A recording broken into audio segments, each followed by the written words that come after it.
भाभी। हाँ दीदी। छोले भटूरे बना लेना।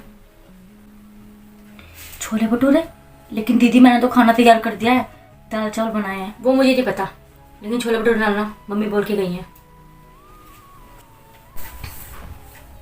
बुआ कहाँ है तेरी? बाहर गई हैं अभी। मम्मी जी, आपने क्या छोले भटूरे बनाने के लिए कहे थे? हाँ कही थी। भाभी एक बात बताओ, तुम्हें मेरे पे विश्वास नहीं है जो तुम मम्मी से पूछने आ गई हो? देख रही हो मम्मी, ये कदर है मेरे इस घर में। एक छोले भटूरे के लिए क्या बोल दिया? पहले तो पूछा जा रहा है कि बोला भी है नहीं बोला।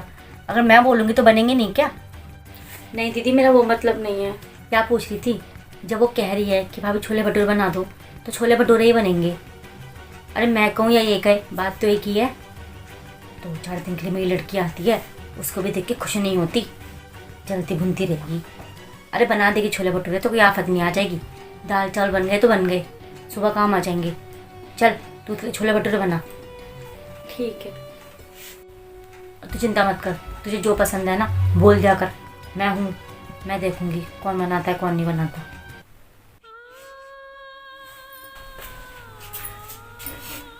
अरे बहू, तू रो क्यों रही है? देखिए ना बुआ जी, अब शाम हो रही है, दीदी बोल रही है कि छोले भटूरे बना लो। इतनी जल्दी कैसे बनेंगे? मैं तो छोले भी नहीं भिगो रखे। ये ना जब भी आती है ना घर में ऐसी कलेश करवाती हैं। उनके चक्कर में मम्मी जी मुझे और डांटती हैं। बे टाइम पे चीज़ मांगेंगी, अब भी ये बना दो बना दो। अब बताओ इतनी जल्दी मैं कैसे बनाऊँ, कैसे बनेंगे? अरे बेटा, माँ बेटे की ना शुरू से ही याद रही है, हम तो भुगतते आ रहे हैं। जैसी माँ है वैसे बेटे। तू चिंता मत कर, एक काम कर, तू तैयारी कर छोले भटूरे की, मैं बताती हूँ तेरे को कैसे बनेंगे। और भाई क्या हो रहा है माँ बेटी के बीच में? आ जाओ जीजी। कहाँ गई थी? कहीं नहीं गई थी भाभी, बस यहीं बाहर थी। अच्छा। और बता निशा, तेरे घर पे तो सब ठीक है? जब से आई हूँ तेरे से बात करने का मौका ही नहीं मिला। हाँ बुआ, ठीक हूँ। अच्छा, मैंने सुना है तेरा एक देवर भी है, उसकी शादी हो गई? कहाँ हो गई, अभी ऐसे ही बैठा है, देख तो रहे हैं उसके लिए। क्यों, क्या हो गया? नहीं भाभी, ऐसे ही एक लड़की है मेरी जानकार में, मैं सोच रही हूँ कि इसकी शादी इसके घर पे करवा दूँ। घर भी ठीक ठाक है, और अब तो सास भी नहीं है इसकी, मज़े से रह रही होगी। सास होती है तो वही चिक चिक करती रहती है, ये मत करो वो मत करो, ये मत खाओ वो मत खाओ। तू तो मौज में होगी, तेरे तो कोई कहना सुनने वाला ही नहीं है। अरे जीजी कहाँ आराम है, नाम है बस कि सास नहीं है तो मज़े से है, वही सब परेशानी है। हाँ बुआ, मम्मी बिल्कुल सही कह रही है, कोई फ़ायदा नहीं होता, सास हो या ना हो। ये नंदे जो होती है ना, ये जीना हराम रखती हैं। मेरी वाली तो ऐसी ही है। अरे अपने ससुराल में बैठी रहेगी, लेकिन उसके कान और आँख ना मेरे घर पे लगी रहते हैं कि मैं क्या कर रही हूँ क्या नहीं कर रही, क्या खा रही हूँ क्या नहीं खा रही। अगर उससे पूछे बिना एक कत्तर भी ले आया ना हम घर में, तो घर में इतनी लड़ाई करवाती है ना, बहुत ज़्यादा। उसने तो मेरा जीना हराम कर रखा है, सास से भी ज़्यादा सास हो रखी है वो मेरी। अच्छा, सही कह रही है बिल्कुल।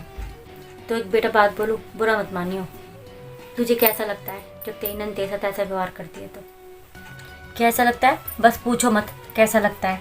आ जाती है ना तो मन तो करता है कि बस इसकी शक्ल तक मत देखो, लेकिन रह के जाती है ना, झेलनी पड़ती है इनकी बहन जो रखती है। वरना तो मैं तो घर में भी ना घुसेड़ूँ, इतनी बुरी लगती है मेरे को वो। तो बेटा एक बात सुन, जैसे तेरी नंद तेरे साथ करती हैं वैसे व्यवहार आके तू अपनी भाभी के साथ क्यों करती है? अरे जब तुझे उस बात का इतना बुरा लगता है कि तेरे खाने पे पहनने में जाने में आने में टोकती हैं, वही काम तो तू यहाँ पर आके करती है अपनी भाभी के साथ में, तो उसे भी तो इतना बुरा लगता होगा ना।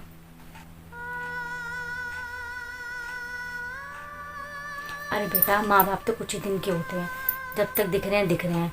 आगे का रिश्ता ना नंदों का भाभी के साथ ही बीतता है, तो भाभी से ना मेल प्रेम अच्छा रहना चाहिए। अब तू अपनी नंद की बुराई कर रही है कि तुझे वो एक फूटी आँख नहीं भाती, तो सोच तेरी भाभी भी तेरे पीछे ऐसी बुराई करती होगी ना। बेटा रिश्तों में ना मज़ा तो तब है जब पीठ पीछे भी कोई तारीफ़ करे कि हाँ मेरी नंद ऐसी है, मेरी भाभी ऐसी है, तो मज़ा आता है। नहीं तो दुनिया तो बुराई करने के लिए रखी है। अपने रिश्तों को ना मजबूत बनाओ, ये नहीं टोका टोकी करके इसको कितनी कड़वाहट में घोल दो कि भाभी देखती शक्ल बनाने लग जाए कि ये और मुसीबत आ गई। बेटा देख, मैं तो समझाने वाली बात कह रही हूँ, बाकी अगर तुमको बुरी लगे तो मैं माफ़ी मांगती हूँ बड़े होकर भी। हाँ बुआ, तुम सही कह रही हो, ये मेरी गलती है, मुझे ऐसा नहीं बोलना चाहिए था। अरे ये तो चीज़ कल भी खप सकती थी, अब ये थोड़ी ना है कि आज ही मन किया तो आज ही बनवा लो। सॉरी मम्मी, सॉरी हुआ, आज के बाद मैं काम ना दोबारा नहीं करूँगी।